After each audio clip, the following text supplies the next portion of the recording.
काँग्रेसचे सांगलीचे खासदार विशाल पाटील आज उद्धव ठाकरेंची भेट घेणार आहेत। त्यांच्याबरोबरच विश्वजित कदम हे देखील उद्धव ठाकरेंना भेटणार आहेत। आज दिल्लीमध्ये ही भेट होईल।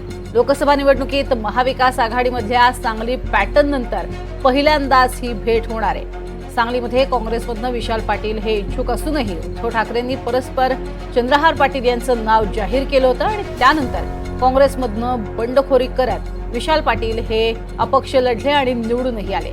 विश्वजित कदमांचीही त्यांना साथ होती। काँग्रेसनं बंडखोरांवरती कारवाईचे इशारे दिले, मात्र प्रत्यक्षात काही कारवाई केली। त्यानंतर काँग्रेस आणि ठाकरे गटामध्ये सांगली पॅटर्नवरनं जोरदार आरोप प्रत्यारोप रंगले होते। या पार्श्वभूमीवर या भेटीला विशेष महत्त्व आहे। तसंच उद्धव ठाकरे आज दिल्लीमध्ये सकाळी 11 वाजता पत्रकार परिषदही घेणार आहेत।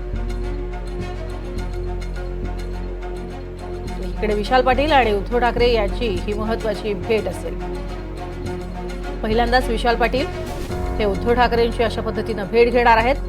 अपक्ष म्हणून त्यांनी सांगलीमधनं आपला उमेदवारी अर्ज दाखल केला आणि त्यालाच जोरदार विरोध झालेला होता।